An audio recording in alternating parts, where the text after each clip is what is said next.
Bonjour à tout le monde, bonjour à toutes les personnes oyo bakolanda biso bisika nyonso bozali na monde entier na salue bino et na tondi bino tongo elamu butu elamu bisika nyonso et lelo nalingi kobeta mwa lisolo mwa muke nakanisa kolendisa biso comme on dit en lingala ko rappeler ba troupe en ordre et puis ko senga na bato mayele ya ko comprendre nzela nini nzambe azotambusa biso na ntango lelo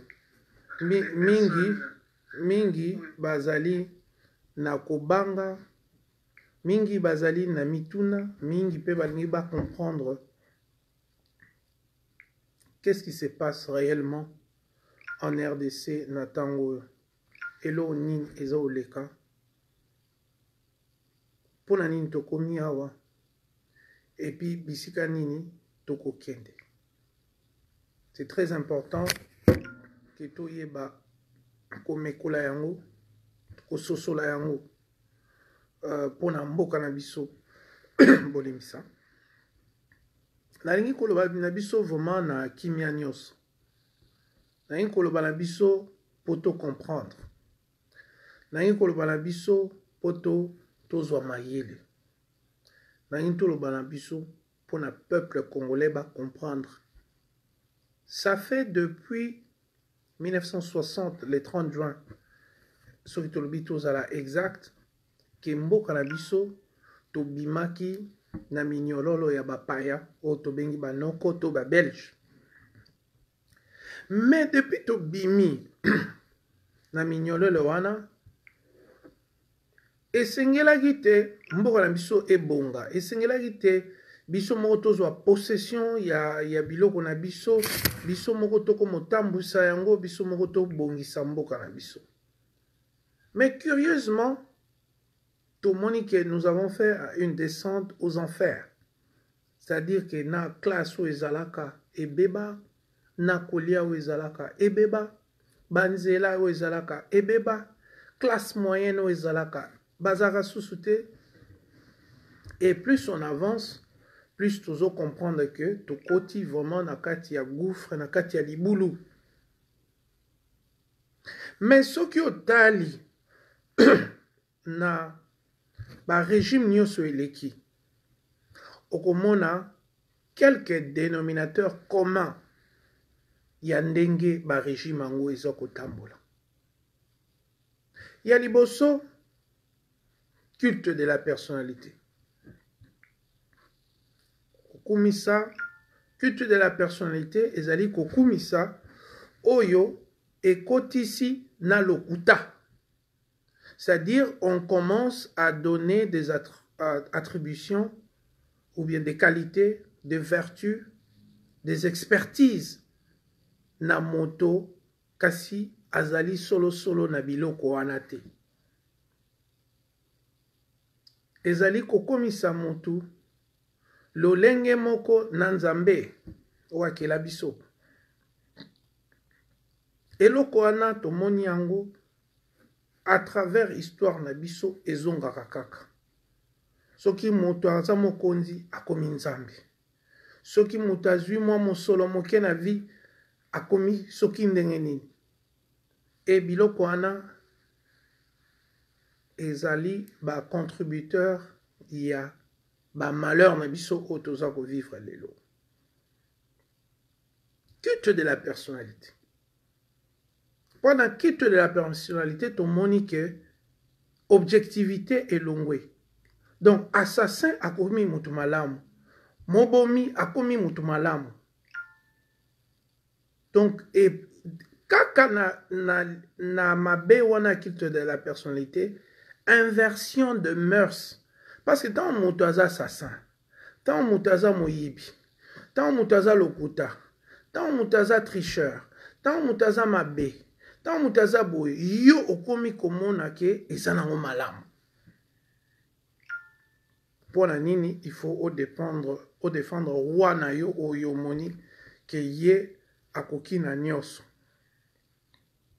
Donc, na histoire, na biso, to moni que culte de la personnalité, et ça, kozonga. Bamsou eza ba personnalité tribale, bamsou eza ba personnalité nationale, bamsou eza ba personnalité communale, bamsou soumet dans l'ensemble ou régional, dans l'ensemble toujours mon la kaka culte. Culte kokumisa mutu oyo kopesa ye ba vertu, ba expertise ou azala ngote. Tout au long de l'histoire na biso, tolbongoli deuxième péché na biso, deuxième mabe na biso ba congolais, ezali ke tokomisa malamu mabe et puis mabe malamu. Tokomisa mabe malamu mabe. Or sotali na ba société occidentale o biso to vivaka. Mabe pe sala makaka mingi. Mais awa soki bakangi yo, jamais juge moko awa kolobake bon, yo uti ko violer, yo uti ko yiba, eza malamu. Jamais. Basala biloko wana. Bakoy ko limbiso babi bon, ndima circonstance atténuante, soko ndimi toko diminuer peine ou bien toko peso sursis to biloko anengwana. Mais jamais mabe ekoma malamu ekoma mabe. Etumba onde wana bino boli abundaka mikolo nyonso. Oyo nazozwa ba insulte. Pona bi o eza moyibi. Muta fingio po lobike wana eza moyibi. Donc mabe ekoma malamu ekoma mabe. À telle enseigne ou à tel point que Batu bayebi lisusu kondima te ke mutu aza mabe, mutu aza malamu, mutu eloko asali eza mabe, mutu eloko asali. Notre culture ezali na kati ya bobungi moko impossible. Mutu nyonso alingi akoma mutu ya mbongo, mais aza koyeba te ke pona kokoma mutu ya mbongo, oza obligé te o s'associer na ba criminel. Oza obligé te o s'associer na makama mabe. Oza obligé te ezala nengwana. Tozali kobelela mikolo nyonso pona kolamusa peuple. Mabe eza mabe. Ata na ngai soki nasali mabe, na yibi, na bomi, toyebi biso nyonso 10 commandements. Vous ne pouvez pas commencer à dire que bon, Bolia, tu as tué, mais c'est bien. Oh non, mais bon, on comprend les contextes. Ou bien c'est caché comme je le vois aujourd'hui et dans les passés. On ne peut pas se cacher derrière les tribalismes pour justifier Mabé. On ne peut pas se cacher derrière, je ne sais pas quel principe, on le okomisa Mabé malamu. Mabé ezali Mabé. C'est ce qui tue notre culture aujourd'hui. Bato baza na miso, kasi bazo mona sute. Bato baza koyoka, me baboyi kondima. Bato balobeli bango makambo na motema, motema na bango koma brique. Personne ne veut accepter que nous avons un problème de moralité dans notre pays. Ezali te lokola bo comparer te oh bamiyibi bazaka na France bamiyibi oya biso ezali peuple mobimba. Nous sommes devenus un peuple des immoraux. Toza à l'aise ya kotambola na bato ya mabe, ya kosala makambo ya mabe. Mes chers amis, ma beza partout, même dans Gaïo na Oloba. Mais Toko Misango, le plus grand mal, ezara mabe, ezali mutu asali mabete. Mais Oyo Azoko appuyé. Bible et Lobango. Non seulement ils font le mal, mais ils appuient. Ils ont la bépitret. Ah bon, bah, bolia, comment te. Non, ils appellent ma bête sur la TI. Non seulement ils font le mal, mais ils appuient ce niveau où le peuple congolais a commis l'élo yango.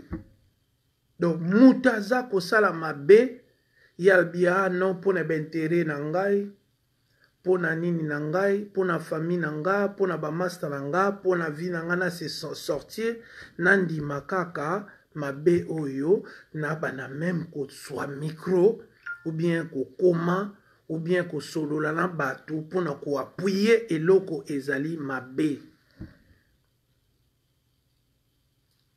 Mes chers compatriotes, moi je vous dis une chose. Le bien triomphera toujours sur le mal. Quel qu'en soit le temps que ça prend, quelle qu'en soit la durée de ce combat, jamais, jamais, jamais, jamais ma préfiguration est belée et que l'axayo que ma baie est longue à jamais. Ma baie est kotikala jamais que longa malamu. Nasuka malamu elonga kaka mabe. Batu boni bomoni na bavi na Kinshasa wana. O barenya. Mais barenya kana mabe. Totanga kaka ye moko. O aleka kibiso nyonso maréchal Mobutu. 32 ans de règne. So compté na régence na sous Kabila. Presque 37 ans de succès et succès. Mais il est sorti par la petite porte. Pourquoi? Parce que même après 37 ans, un bien mal acquis reste un bien mal acquis. Même après 37 ans. Et surtout quand on parle d'une nation, d'un pays. Yo keye ozui okanisi ke okoti kala seko. Non. C'est ça le mal. Mais peuple congolais na sengi biso oyo. Tous rejeter le mal, tous ont isabomoto, conscience et kei na mboka. Et bande konabiso o batanga philosophie ba yebi. Quand les prémices de départ sont fausses, la conclusion a beaucoup plus de chances d'être fausse elle aussi. Quand on a zo senga na biso ba congolais, tout l'amour sa conscience. Culte de la personnalité, eza diabolique, nzamba lingaka ngote mokili. Soko bo moni ba société occidentale nyonso, ba longola eloko wana, o le roi de roi, o nini, ba lingaka ngo susute. Parce que ba ebi que na culte de la personnalité, sur le plan spirituel, d'abord ils ont pesa nzambe kanda, et puis sur le plan matériel, boko ki kotonga mboka te na batu oyo baza komona batu lokola banzambe. Parce que oza sous objectif te. Ce que okomi omona boli ya nzambe, oza sous objectif te. Quelle qu'en soit ma qualité, quel qu'en soit ma défaut, quel qu'en soit mon laï nangai, quel qu'en soit fils de Paul Bolia ou de Clémentine Pengo, tout ça, ça ne compte pas. Je suis un être humain comme vous êtes des êtres humains pour moi. Eloko anande ebomi Congo. Kokumisaka batu, kolandaka batu. Et puis, deuxième point na lobaki, ezali ke to komisa mabe, malamu mabe. Puna nini to fingaka bato basalaka malamu. Ba o bazoko boma, basako yiba, bazako sala boye, to kangi minoko na biso. C'est très grave pour notre société. C'est ça. Et là, nzamba zo freiner biso parce que tozana kobunga.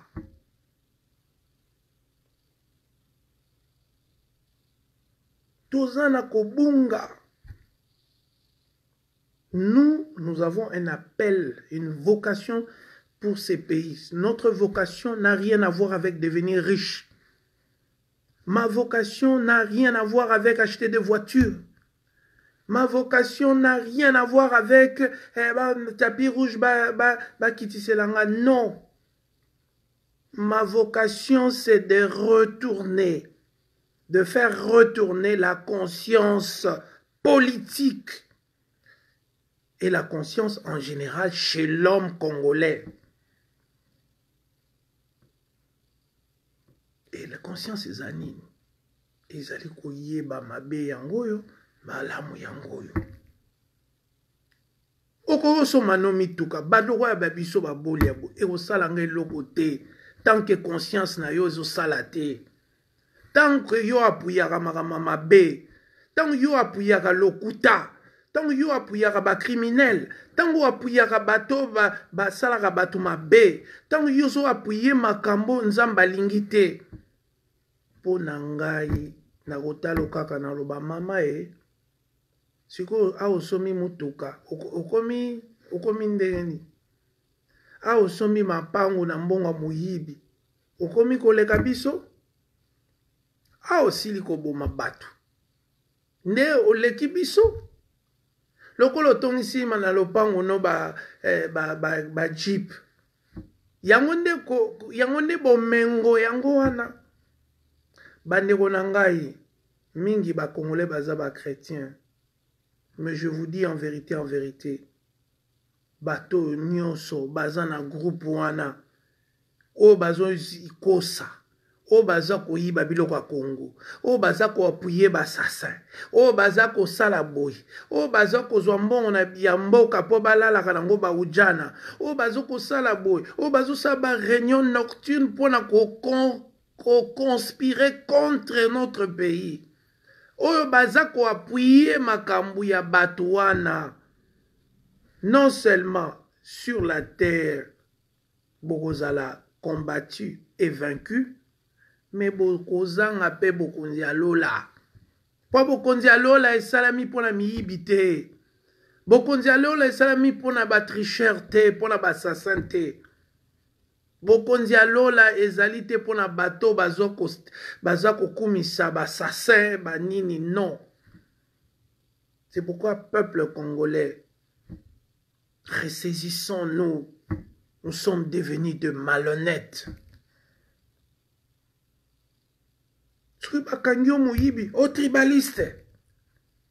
Ah! Soki bakanyo obetaki mutu te ye azaka boye. Non. Non. Tokotonga mboka bongo te.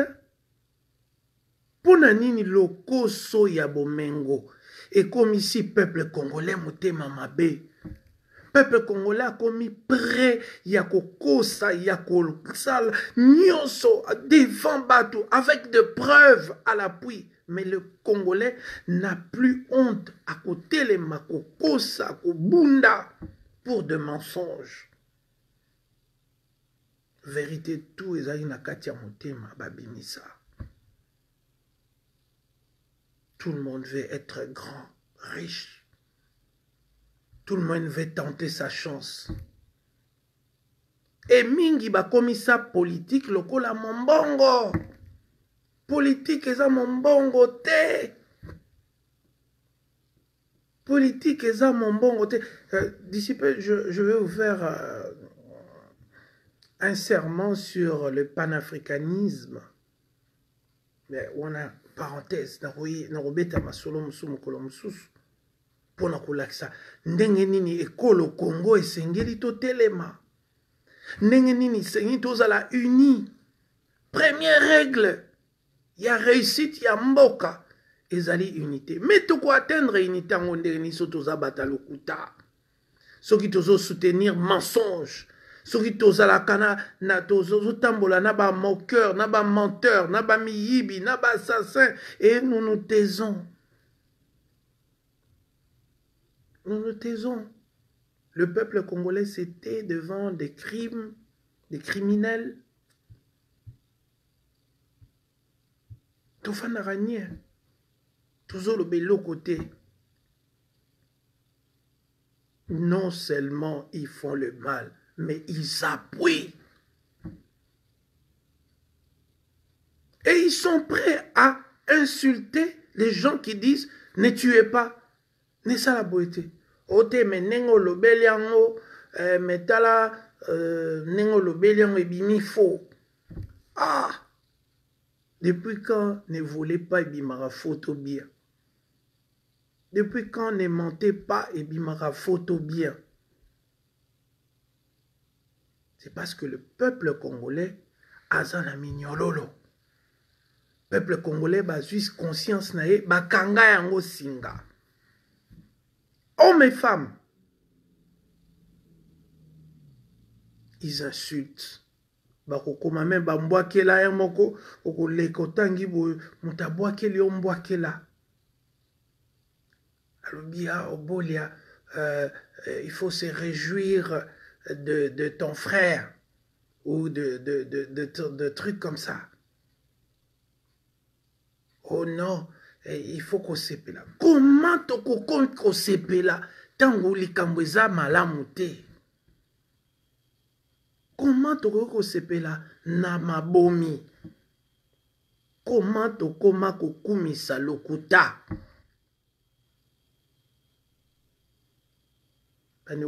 Congolais, il faut atombola vertu na ye. Ceux qui okufa pauvre ndima. Et ça la rappelle le côté. Bolo bakabino moko ke cimetière et la kisakate ke o azalaka ministre boko kotaka na libulu moko. Mais les gens sont devenus malhonnêtes. Les gens sont à l'aise na vie à mabe. Et balingite olobake eloko eza mabe parce que soko lobi bongo yondo komi cible, yondo komi il faut bafinga. Mais biso tozolobake kotonga mboka yaka na unité. Mais unité wana bande kwa bolingo poto atteindre ngo il faut toboya mabe. Oyebi batu musu bayokanaka. Mais bayokanaka na lokuta. Na hypocrisie.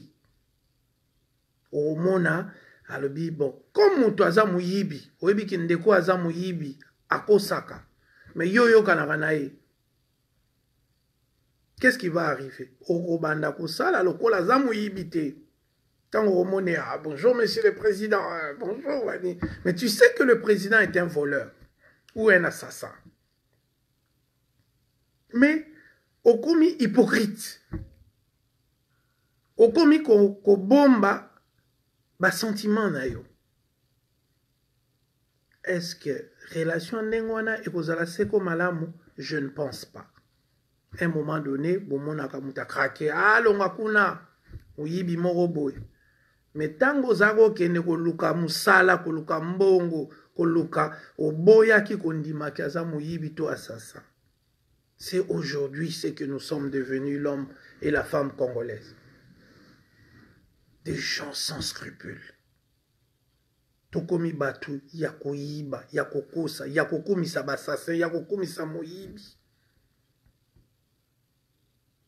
Et bolobi, tozo tonga mboka, tokosa, non. Et oye psamno lelo mboka batonga rango, lolingi wanati. Eko tonga matin? Eko tonga matin, nazo epsabino, na bosolo nyonso ekotonga manango te. Parce que toza na unité te. Unité ya lokuta eza unité te. L'unité ezala kaka na bosolo.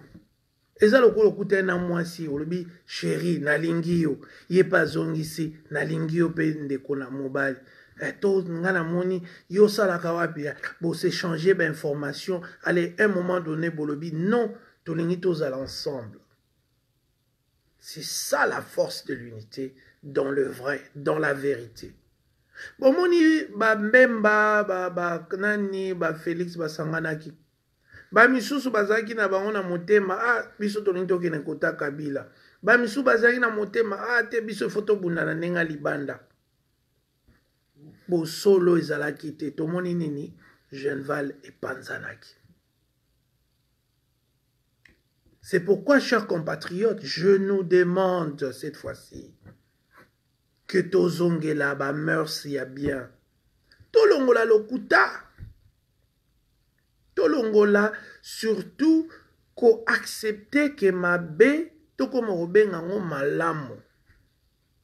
Et beaucoup aujourd'hui les font à l'aisement et beaucoup sont prêts à insulter les hommes honnêtes ou les femmes honnêtes, les gens qui cherchent justement pour que tout ça là, malam. Et principe, on a unité, tokoyo tambola langote na lokuta. Ça ne marche pas. Des personnes qui se mentent ne peuvent pas construire une stabilité, une société stable ensemble. C'est impossible. Il faut tokoma lokola ba société où il y a transparence. Oyo nazali ya solo oyo bozo mona. Neti ngainde bo mona anga Olivier Bolia, c'est ce que vous voyez, c'est ce que je suis. Je ne suis pas quelqu'un qui va aller prendre l'argent de l'État ou aller faire tuer des Congolais en cachette et venir vous dire autre chose. Je ne suis pas le genre de personne où je vois quelqu'un en train de tuer des gens et puis nga na ye na TV na ye ko ebsabino ke mutu wana aza malamu. Je n'ai pas cette personnalité-là. Naza flatteur te, na kele la rapete, na nzambe, na sengba kongole to bundana oyo, nzamba pesi biso poto sala ki mboka wana etelema. Mais nous devrions vraiment kondima kobima na vie à mabe, vie à malhonnêteté. Nous sommes un peuple de malhonnêtes. Tout comment on s'en a battu pour l'intérêt. Bino mon raté na ba société occidentale, moi un homme de science morobo ya comment on fait na résidence morobo na village morobo pour ça la ba recherche et à ça les 30 ans kuna. Siko bomi tout na siko batwana bazali boso na biso na ba domaine mususu ponani. Parce qu'il y a l'esprit de sacrifice. Biso ba boli à ton esprit de sacrifice. Naza na besoin te na zwakaka. Mais na lingi na zwa malamu. Peuple congolais, nous devons apprendre yakozwa malamu. Parce que la bénédiction d'Éternel est yakana chagrin te. Et qui me sera pongite.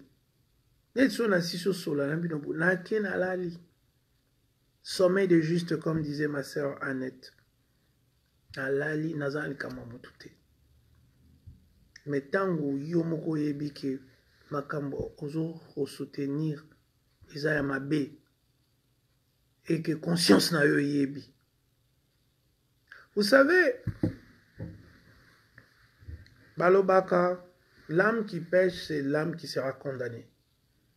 Balobaka sous on a droit, les crimes est individuel. Okosala o lingi ba fantaisie o fingi o sali obit ko finga mususu bo finga biso ba juste parce que moi je suis un homme droit ko finga mususu bo finga rabiso ezali parce que passe ko musala ona motema parce que zo sala mabe ozo soutenir biloko ya mabe ozo vivre via lokuta ozana ba démarche moko ya mabe. C'est pourquoi, et comme il tona na kati ya motema na yo comme lo ba ya zolo ba bongo poani ngana ko lia mbongo ya basassin na ko lia mbongo. Alors tu veux maintenant ndengo balobaka olingi ko battre conscience na yo moko okomi ko finga sikoyo mutu azo représenter avis contraire ya moyibi. Parce que nous sommes vraiment dans la logique de combattre la corruption, le mal.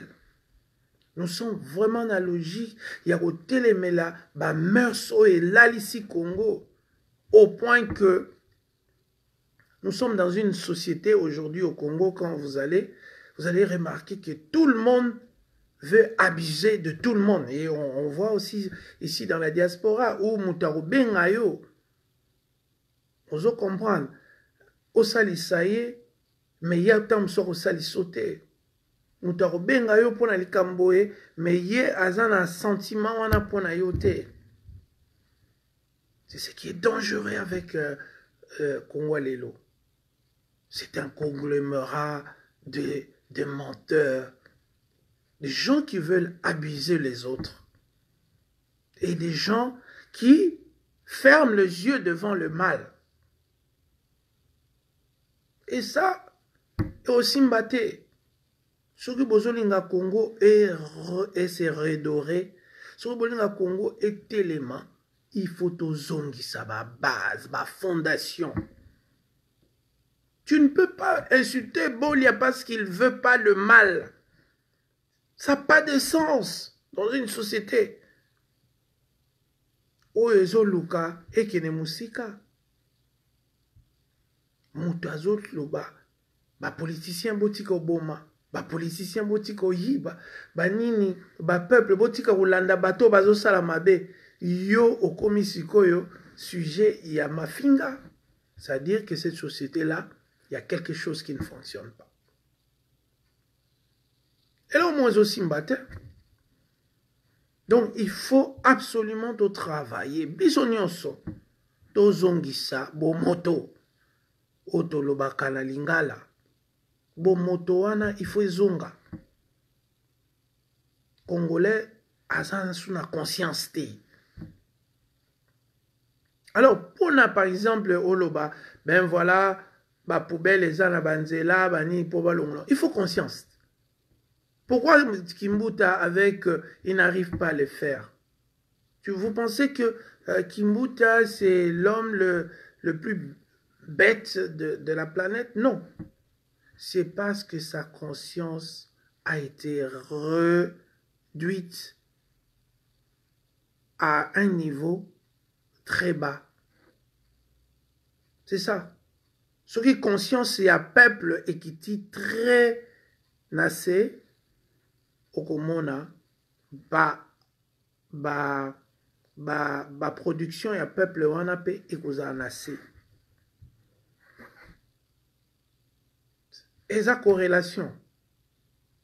Conscience na biso eza assez que au point que toyebi conscience même ya kolongo la poubelle ezate. Conscience que bana na biso ba yebiso koloba français te ezate. Conscience que politicien na biso bazo sa kindumba, bazo sala boye, bazo zoba mbongo, balade 5 fois, 10 fois, donc tout ça là, babilo, sala, et dérangera sous biso mbote. Et quand vous êtes dans les sociétés occidentales, vous voyez que les sociétés d'ici n'autorisent pas, par exemple, mariage et belé à la fois. C'est pourquoi? Parce que Ponako empêcher que les revenus Yandaku ezala éparpillés. Et c'est pourquoi nous avons des familles plus ou moins stables, homogènes, tout ça ici. Pourquoi? Parce qu'il y a des restrictions dans certains comportements. Et tout le monde, Awata Mutazo Salamabe, akoye biso que oui, tu sais, les faiblesses, nazo salatuna meka. Vous voyez? Mais nous, chez nous, non. Quelqu'un qui fait le mal dit que c'est le bien. Et les gens qui regardent, qui le soutiennent, disent que c'est le bien. Pour la nini, ata mususu aza semeki, ta mususu aza mama kulutu, ta mususu aza leki, ta mususu intérêt moko boy, akope sanga mbongo na tonga boy. Mais c'est quel peuple nous sommes devenus? C'est toujours par rapport à des petits intérêts mesquins parfois, des intérêts minimes, des intérêts de bas étage. Tu vas vendre. À quoi ça sert de gagner le monde si tu perds ton âme? Dans la version anglaise. To lose your soul. La lourdeur à mot soul anglais. Il y a âme. Tu perds ton âme. Yo kamati voma conscience o ezali présence ya nzambe na kati na yo. Lunga nzamba fanda na yo nani na conscience. Présence ya nzambe na kati na yo, c'est la conscience. Mais yo sikoyo eloko yango ozo piétinango pona akosaelanga boye ato soutenir ye kaka oyebi kaka banini bon ye mutu liboso akosa bon bino omoni boza ba haineux boza ba jaloux est-ce que ye mutu liboso ayiba ye mutu liboso asala boye yo papa na maman no bayebisa ko Seigneur nous toza musika soko loba biloko bongo repens-toi. Pas devant Dieu, mais devant toi-même, devant ton pays. Repens-toi devant ton pays. Pour mboka telema, il faut bisoto banarape qu'on respecte mbokango. Nous ne pouvons pas appuyer des criminels. Nous ne pouvons pas appuyer les gens qui font le mal. Repens-toi. Repens-toi, frère. Repens-toi, sœur, par rapport à la RDC. Parce que tu as soutenu des brigands. Tu as soutenu des gens qui ont détruit ces pays et qui continuent à les détruire d'ailleurs. Il faut se répandre, qu'on se répande. C'est par rapport à la religion, non. Par rapport à Yamboko Nzamba Pesabiso, nous avons besoin de montrer à ces pays autant de respect. Je respecte que tu veux honorer ta femme. Mais nous aussi, peuple congolais, nous te respecterons plus si tu honores les caisses de l'État, si tu honores notre pays, si tu honores les citoyens. Et comment nous pouvons honorer les citoyens congolais? Comment nous pouvons s'honorer les uns les autres? Ce n'est pas si nous marchons dans la vérité entre nous. Tala, peuple congolais, il faut faire la part des choses. Moi, petit momi, naona kwan, zokosei, chérie, je t'adore, ça c'est ta vie. Mais quand c'est une histoire communautaire de notre État, de notre pays, tika lokuta, tika soutenir. Chaque fois que tu soutiens un brigand, ce sont des milliers, parfois de millions de personnes qui vont crever de faim. Des enfants qui n'auront pas à l'école, qui n'auront pas de vêtements. Mon amsoa okola ayebi komela milikité. Mon amsoa okola ayebi même achana no beurre na lipa na été. Et tout ça parce que toi, inconscient ou inconsciente que tu approuves le mal, tu approuves des brigands, tu soutiens des gens qui ont démontré déjà parfois dans le passé que ce n'étaient pas des gens sur lesquels nous pouvons placer notre confiance. Mais yo ozokumi sabango. Chers compatriotes, nous sommes la cause. Yabilo msweye la rabiso. Unité zate parce que tous au marché. Unité c'est contre ça na lokutate. Okoko bala moi si to kosier au salara naza avocat na salara boye na salara boye na salara boye ba bisko bimisa $100 ozala ngote moza avocat ndeni oza médecin ndeni oza nani suki n'importe quelle profession yandeni parce que tu as menti, tu n'es pas cette personne là. Mais bien aimé, suki sugoza monto epsa momino vérité obi non ngai va mikolo kayo mobulu nazobeta moi eloko moko boye na restaurant moko boye. Est-ce que moi si on a romona que yo okosi? Est-ce que bokoza na unité te? Peut-être à soutenir yo te na tango za na mbongo muke. C'est parce que tu as dit la vérité. C'est la même chose bandeko nanga. Nous devons dire la vérité entre nous. Nous devons arrêter de confondre les caisses de l'État et nos poches personnelles. Nous devons, surtout nous le peuple, nous devons arrêter la culte à personnalité, nous devons arrêter avec les inversions de valeurs. Il faut tout kabilo koana. Yangone ezali ba prémisse oyo kolakisa ke tobotami ya sika, nous sommes un peuple renouvelé. Ce n'est pas kaka état des droits, état des ni. Bon moni bino moko bato ba belela ka état des droits pendant 30 ans. Vous avez vu leur fin? Parce qu'il n'y a pas de conscience dans les histoires qu'ils ont fait là. Il n'y a pas de conscience. Conscience n'aime te memaka cohérence. Conscience n'aime te memaka intelligence. Parce que conscience n'aime te redire biso kosala mabete. Conscience etina otambola na sagesse. Mais le peuple congolais a coma sans conscience. Et n'est dans lobby que notre plus grand danger, ce n'est pas même que le mal que chacun de nous fait respectivement, mais c'est que tu coma ko approuvé ba brigand. Toujours approuvé. Et tu coma ko finga bata malamu, bomona inde ba finga bata senko. Qu'est-ce que ces gens-là ont fait de mal? Envoyer des gens pour vérifier les résultats et commis mabé.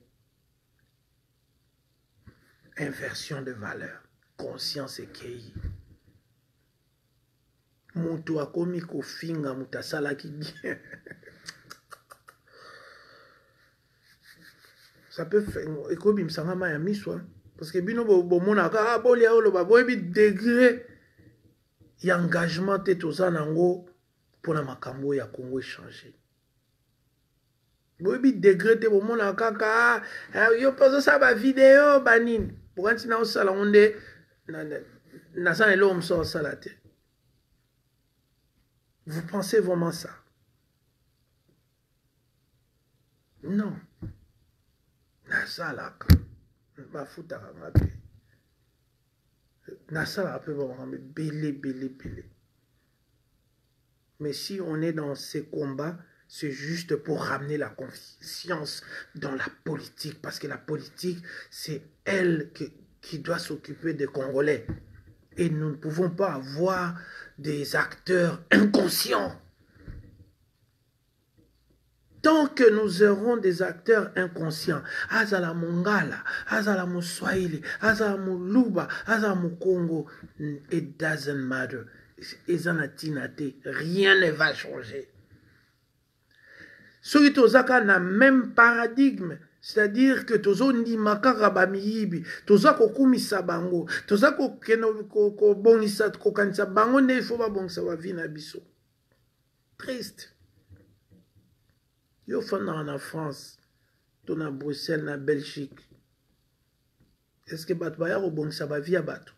To yo moko ebi bon na yo sa programme yo pona zwa kayubo e nazo kino sala programme pona komabo.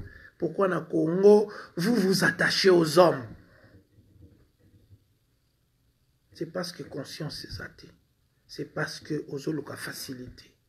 Parce que ozo luka kolukate. Ba petit na biso ba sala ba Facebook wana. Ba ki na ba 20 ans. Il faut pas toujours... Quand tu fais aussi... Aux omitiés excuse trop la vie pour ne rien faire. Il y a des gens comme ça. Il y a mon avis car il faut la boya batu. Et pendant la boya congolais, il faut on dima qui assassin nae au betango kara, qui mouyibi nae au betango kara, qui mal élevé nae au betakara, tant sous boy au betango kara parce que zoluke loko. Je comprends bien. Mais dans le but que conscience, il faut tous on a société na biso. Moi nini aso kwesi loko mona mutalandio, monsieur ta montre. Et mon coup de carte à banque, monsieur, tu as fait tomber ta carte. Aya pesio. So mutuana oyo saliango. Donc, il y a plus humain ou humaine que yo, to ngai koleka ngai tonde. Imaginez-vous que Moutouana le roti carte dans la banque aille à Zongselio. Tu sais combien de vies cette personne a sauvé? Pourquoi nous allons bénir yeti? Pourquoi nous allons bénir bambo côté pour bino kaka? Oh baza ba occultiste banini. Bino pe kozala banganga ti. Banganga pe baza ba occultiste. Ba faux pasteur auto ba toni Congo ana. Ebele baza ba occultiste. Mais est-ce que c'est ça le point? Dieu fait sa grâce à qui il veut. Aux occultistes, aux anis, aux nzambabi apesa o pesa. Moi les problème te problème les de conscience. Pas to monaka bato ko basara bakua te kaka drogue banini bani. Qui peut soka kuti ko esi téléphone na le côté son sérieux. Mais c'est un vendeur de drogue, c'est un ceci, c'est un pourquoi on va à un niveau qui est vendeur de drogue à l'autre le nazon ici. Oya biso kuluna soka le côté téléphone no ke na mo libela. C'est pour dire que nous devons tous ont sa conscience na combat na biso. Tous ont se loko wana et loko na sengi na biso ya liboso. Tobo ya mabe. Mabe obo bato bazo sala. Mabe gagna en état. Talaka na vie na omo privé. Bato basala o mabe nyos. Lelo basuka wapi. Bato basala mabe basuka kaka bizarre. Leur règne est temporaire. Romone azo donda, nga président, nga nani, nga boy, Romone eka dans 3 ans, 4 ans, 10 ans, 20 ans. Président, oui. Tala, ndeko ya Gabon. Avec toute l'arrogance, na ba franc-maçonnerie na enyos. Mais au jour, il y a AVC, ni ces milliards de dollars, ni même son appartenance à la franc-maçonnerie ou à, je sais pas, chrétien s'il est, ou foi musulman, musulman. Ni l'islam ne l'a sauvé de cette attaque cardiaque. Et là, au mot est sauvé, au tenatan, on zambal baiki au salabou, au salabou. Et sauvé autant. Donc, il y a un total abolamu ba congolais nyonso totika ba biloko kokosa. Ah non, naza tribaliste. Pour ça ba critiquer leader il y a mouvement na yo ou bien moto yo zolingo que no bikela. Donc il faut insulter les gens de tous les noms, voilà. Non. Dans la tala na page nanga so na banota la ba kombo nazo mona Eric Mukadi. Master nanga aza muluba. So Nathalie Akude Makumbu aza mukongo. Nathalie Maifuila aza 2 côtés. Mukongo Mungala. So natangi Olivier Ndundu aza Mungala. So natangi Didier Joël naeba abmani. Zing sola Mukongo. Babelinda donc batu ya bekolo nyoso bazoyoka. Moi je ne suis pas quelqu'un. Moi je suis pour le Congo d'abord. Aza mutu te oyo vraiment nakola pe ndenge wana te nazala muta batutu. Mais le plus important c'est d'abord tozongi sa conscience na mboka wana. Oui, kope ozala mais kope il faut ezala mukie conscience ebele. Te muyibi ozala muyibi il faut ezala mukie conscience nebele. Il faut te flipper, on est en anglais, te renverser.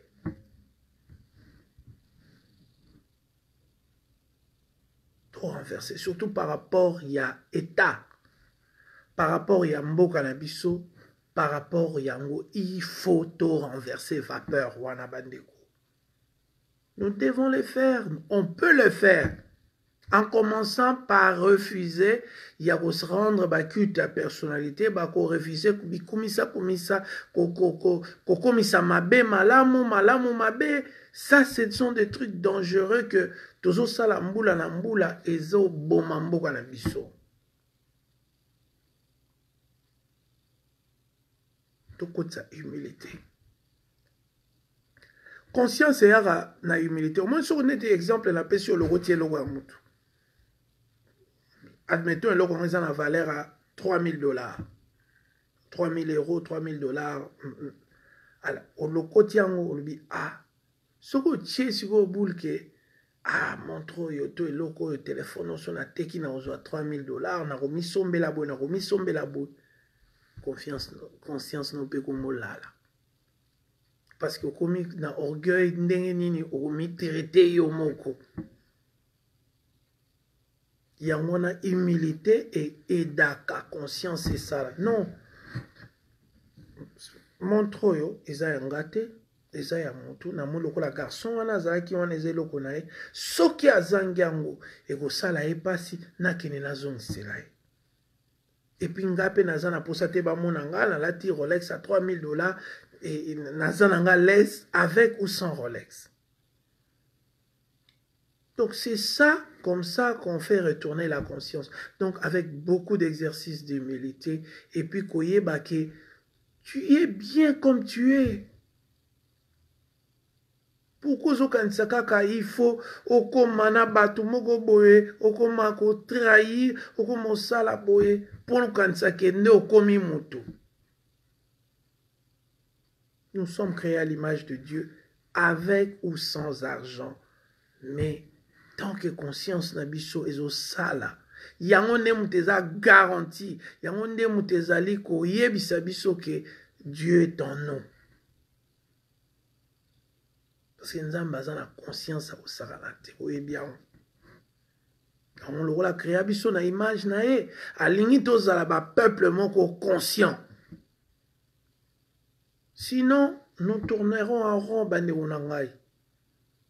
Nous allons faire des milliers de vidéos, de colloques, de réunions, de conférences, des ateliers, tout ça. Mais ceux qui battent, biteke et tumba otozo bunda, ils allient entre le bien et le mal. Et le mal ne gagnera jamais sur le bien. Pona ba oyo ba fandi na mabe, o ba koma ko appuyer mabe, o bakoma ko soutenir mabe, o bakoma ko pambola bato basalaka mabe, o bakoma ko adorer bato basalaka mabe. Il est grand temps de sortir bobima nenzela wana. Il faut mutu soka sali mabe kolobane ndeko, tu es mon frère, tu es ma sœur, ce que tu as fait est mauvais. Mais ce qui a sali mabe yo lobi ah non na betango kara parce que moto akopesa nga ndako ane wona nga lifelo bakina 3 personnes te okena yo moko et puis destruction o yo ko contribuer na mboka parce que yo zo soutenir charlatan parce que yo zo soutenir mabe parce que yo zo soutenir eloko ebi keza mabe koyebi combien répercussions il y a un comportement en ezalaka na bamboka. L'été est le mot complexe. Batu bakufaka na nzala. Batu baliaka te er moko. Batu mususu oyoka mama kufi na ndaku parce que ambulance ezate il fallait kaka 10 secondes pour babikisa. Et chaque fois que ces choses arrivent, mitia na conscience na yo loba ke yonde muto saliam parce que yo zo soutenir chaque fois to telemelaka mabe s'affaiblisaka chaque fois to kumisaka ngo mabe koma ko dondwa to kumisaka mobutu aumelaka et il disait même que je suis aimé par mon peuple. Mais regarde ce qu'il faisait nasser un gabégie économique au Yamema. Donc c'est à nous notre responsabilité. Et je veux vous dire simplement que vraiment, boteleme la conscience na bino ezonga. Congolais zongisa, opération zongisa conscience. Zongisa koyeba mabe na malamu. Tika esprit ya ba pauvre, esprit ya ba subalterne, esprit ya ba zanga.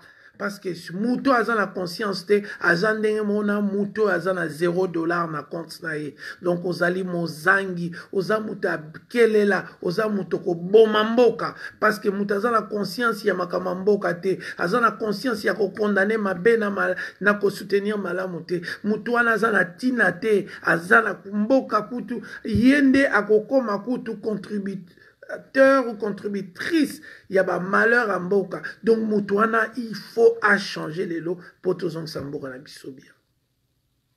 Chers amis, nous avons un combat terrible dans ce pays. C'est la conscience, l'absence, la carence de la conscience. Conscience est dans la batute, conscience est dans la dirigeante, conscience est dans la pasteur, conscience est dans la peuple. Oh, Rafael qui a silikaka, azongisa, ba dirigeant, bato bazali boso nanzela, mais peuple yi moko akwe une inconscience et ba dirigeant bazo recevoir sous ba onde y a peuple te au point que bazo sala mabe babe bazo koya na mabe et peuple nde mutazo appuyer mabe bazo sala.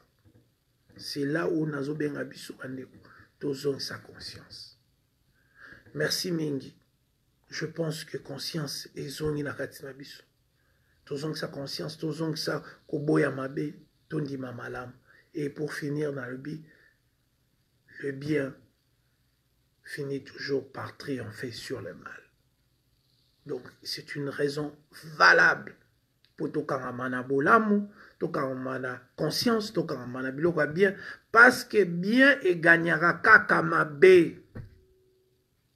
Et même dans la fin de l'histoire de ce monde, on nous a déjà prévenu que le bien va battre le mal pour l'éternité à l'éternité. Merci bien.